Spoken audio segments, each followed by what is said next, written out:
Something that would be pretty wild for a Saw movie is if Jigsaw made someone do a tier list. What's going on, guys? I'm Chris, and welcome back to another video. I'm joined by my lovely lady friend Kim. How you doing? Good. And today we're doing a tier list ranking of all of the Saw films. Better late than never. When was the last time I was in a YouTube video? Has it been a while? It's been a while. I've been in lives. Because we've been doing the podcast, which you guys should check out, link down below. And before we get into this thing, hit the like button. Subscribe to the notification bell, trying to make the push for 100,000 subs. Comment your favorite and least favorite Saw films and what tiers you would place these in. And again, check out the Unusual Couple podcast if you like this video and you want more of our duo, our dynamic. Check that out down below. But I just say we go ahead and dive in. And massive spoiler warning for all the Saw movies. You've been warned. All right, so the tiers we have are the best, really good, solid, meh, and the worst. So one movie will go in the top and bottom, and then we'll fill out the others as need be. Yes. We're starting out with Spiral from the Book of Saw. This is technically a Saw movie, but it's more so, it's like a Rogue One or like a solo to Star Wars. There's a lot of divide in the fandom on this specific movie. You either really don't like it at all, or you like it. You're fine with it. I think we're two people that are fine with it. I'd say it's solid. It's not the best Saw movie. It's not the worst Saw movie. It's really not that much in the Saw universe. It doesn't have much to do with the main Saw characters or anything. But it's a fine movie. The plot twist isn't all that impressive. That's what a lot of people's issues with it is that it's not a shocking plot twist. And I'm like, how many Saw plot twists are genuinely that shocking? You know what I mean? So I'd say solid. What would you say? I would say we're putting it in solid right now. I gave it a 3.5 out of 5, which is almost really good. It's kind of teetering on that line for me. I dig this one. I know people hate it and say it's the worst out of them all. I dug my time with it, personally. Yeah, I had a fun time with it. Next we have Saw 6. This is the one, I believe, with the carousel trap. I have never been crazy about 4, 5, or 6. And I know people try and defend 6, and it's a hot take to not really care for this one to some. I would put this in meh, though. I'm not the biggest Saw 4, 5, or 6, or 7 girly. Yeah. I like Hoffman. I do. 6 is fun. There's a lot of flashbacks to Amanda and how Hoffman, they retconned Hoffman into Amanda and John and all that stuff. So that's fun to see. But other than that, it's just kind of there. Yeah, never been crazy. It's been one of the least memorable to me. It kind of just falls 5 and 6. I have a hard time even distinguishing the two. And while it does have the carousel trap, and I'm pretty sure they're the kid from Diver Wimpy Kid's in this one. Roderick, yeah. Yeah, Roderick. He is. The movie doesn't provide too much for me. I've never been as intrigued by the Hoffman. I'm more of an original trilogy kind of guy. I've been meaning to So we'll watch, go meh. We'll go meh. I think it's on Letterboxd's YouTube channel or something. Eric Striffler from Pretty Much It, the guy, the YouTube channel that we talk about all the time, who does commentary tracks for the Saw movies. He made a whole video on that channel defending Saw 6, and I've been meaning to watch it. But that was the Rotten Tomatoes video. That it is. Yep. Thank you. I was it's something like that. You're good. Next is Saw 3, the conclusion of the original trilogy, if you want to call it that. The weakest of the first 3, not a bad movie though, in Saw terms. I really like the first 3 Saw movies. Saw 3 is for sure the weakest. Saw 3 is kind of elevated by Saw 4 in a way. I don't know if I want to put it in really good. I think it's solid. I think it's solid above Spiral. Okay, I'm content with that, yeah. There's some absolutely disgusting traps in this. The pig guts, I want to say. You've got the fully rotational head. Oh my gosh, yeah, that's where the the spine literally spin. Oh god, yeah. Brutal traps. I think it closes out the Kramer storyline in a nice way, but he's still always around. Kramer storyline's never closed out. I love how I'm calling him Kramer like it's Seinfeld, because they do that in Saw X, which we'll talk about right now, because that is next.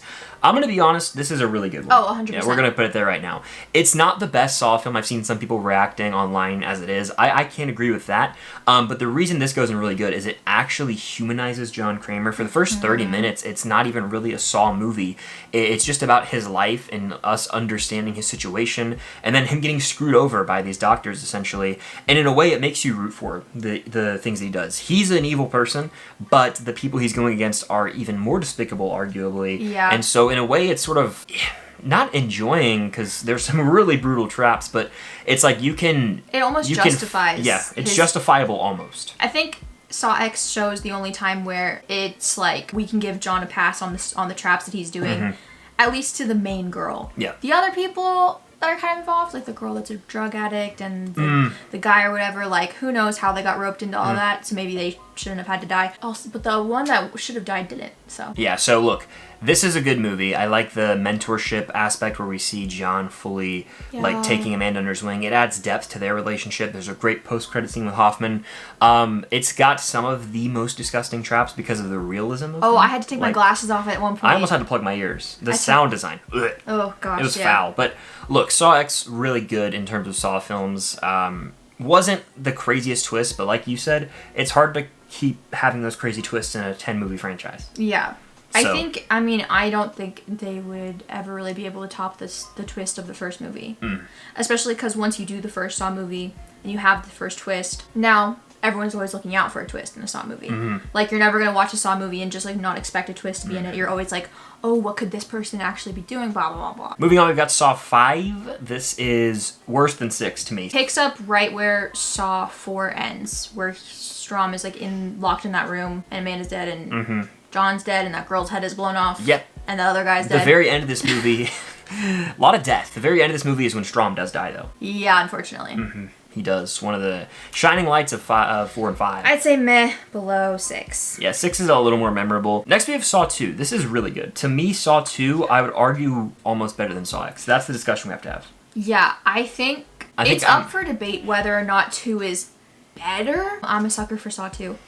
I love Donnie Wahlberg being in it. I think he's great. I think I think it's all so very fascinating. Like, the villain of the movie gets caught at the very beginning, and I like the twist.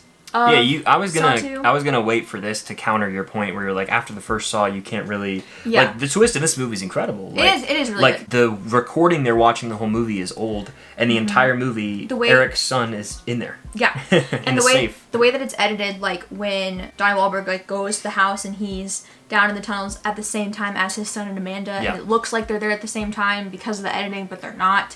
It was super confusing the first time I watched it, but that's the point. He ends up in the bathroom, yeah. I mean, it's... Look, I'm going to say right now I'd go over X. I 100% am going over X. Just because I think it might be a little more rewatchable. It gives me Saw nostalgia. Saw X is fantastic, though. Moving on, we've got the original Saw. The best. And it's not even really close. Like, as much as I can enjoy the constant retconning and trying to give, a backstory to every little side character, this is a movie that's not about the traps. It's not about the gore. It's James Wan's direction. Him and Lee Winnell. It's their baby. And it contains, to me, the greatest twist I've ever seen. You are a witness to that. It was so much fun to show Chris this movie. I have a really bad memory, but it's one of the things I'll maybe never forget in our relationship ever. You stood up when I definitely sat up. You sat up. Yeah. But when the twist happened, you were laying down and you were like, no. Yeah. I was like, yeah. It got me good. And look, I don't think a twist could ever get me that good again. I'm so happy I wasn't spoiled for it. Yeah. And I'll say again, spoiler warning if you haven't seen it, go watch the movie. But the entire movie, Adam and Dr. Gordon are in this bathroom and they're being toyed with mentally playing this game. And then we come to find out the person behind it all is laying dead in the middle of the floor the entire time. And it's not even, like, obviously the big twist of the movie is, Jigsaw being dead, air quote, in the room. But even leading up to that, like, all the mini twists, like, Adam actually knowing Dr. Gordon, like, beforehand, he took photos of him. Like, all the little twists, like, here and there. The first shot of the movie is the key. Yeah. Going down the drain. And it's like, all these little details, they add up, and you've got the whole detective storyline with Danny Glover's character, who they're trying to guide it as, like, oh, maybe he's behind it all, and then you've got Zepp, and you find out why he's involved. Like, there's so many layers to the twist. That it's so satisfying at the end when he goes, game over, and closes the door. Look, Saw is an all-time horror movie for me. It's in my top 3 personal favorite, and it launched this entire franchise. Obviously, the franchise became more about the gory traps, but this movie was about the characters. It was about the story. Yeah. We got a backstory on Dr. Gordon and Adam, and the first 20 or 30 minutes, it's like a contained thriller. We don't really see many traps. I think people lump this in with the rest of the Saw films where they're like, oh, it's just gory traps. There really aren't many, and they're montaged through. Yeah, there's the guy that's, like, in a bunch of barbed wire who has to crawl to get his poison antidote. Yeah, the candle with the... with the wax. And then there's Amanda, which is the reverse bear trap, which is an iconic thing. It's the poster on the thing you chose. Everything that came out of the first Saw movie is iconic. This is going to be controversial. I want to hear it. People that are genuine Saw fans, I really don't understand how they can watch Saw X and immediately be like, it's better than the original. Valid. Like, without any hesitation, be like, best Saw movie ever. Yeah. I'm like, do we need to rewatch the first Saw movie? Because, like, no. Recency bias. It's just, there's no way. Yeah. There's no way. There's a reason that the first Saw movie launched such a long franchise. No. It's iconic and it won't be topped. But moving on, we've got Saw 4. This is the one to me of the first 5 that, like, I only remember the ending the most distinctly. Everything, like, the main plot of this movie, shit if I know sometimes. That's how I feel. That's how they all kind of blend together at a certain point. The ending, though, reveals that it takes place simultaneously with the third film. Yeah. This one introduces Hoffman and Strom. Yeah. In this one, Donnie Wahlberg is still alive. He's in a trap on top of ice that's melting, and Hoffman is in the trap with him. Movie reveals that Hoffman is involved, right? I think so, but to be honest, it's like, it's all just a big blender right now. 4 ends with Strom in the room with dead John Kramer, dead Amanda, girl head blown off, and other guy dead. Yeah, it's mad. Honestly, it might be in the middle. Yeah, in the middle, because I like Donnie Wahlberg's character, and so he's still involved in Saw 4. So the twist alone puts it in the twist alone is... We'll put it in the middle. What makes it good. It amplifies Saw 3. Saw 6 is above it because Saw 6 has a lot of flashbacks. So we get a lot of the Hoffman, Amanda, Kramer situation. Next we have Saw 3D, aka Saw 7, aka Saw the Final Chapter. Call it what you want, but it would be the worst if one other movie didn't I was going to say, do we have to only put one in the worst? Do you want to do 2? I mean, we easily could. Let's just do it together then. Because think about it like this. And then Jigsaw also in the worst. Because let's explain why. Saw 7, Saw 3D, whatever you want to call it. First of all, what it does to Dr. Gordon. Yeah. Right. They don't even acknowledge that in like Saw X or anything. No, I think they realized that it was awful. It's so stupid. It has that trap that's in broad daylight with the... It's awful. The girls like hanging from the ceiling and like lowering down. Bad Saw traps. It doesn't feel like a Saw movie.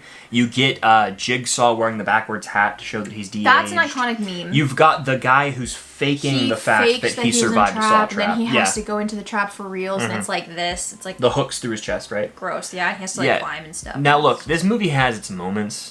Trying the 3D gimmick way too much. Like it's actually gross. Certain things do not need to be in 3D. And I think a Saw movie is one of those. Yeah. Nobody needs to see that. We also get the Chester Bennington, who's the lead singer of Linkin Park, rest in peace. That trap where his back is like, it's like sewed to the chair of the car.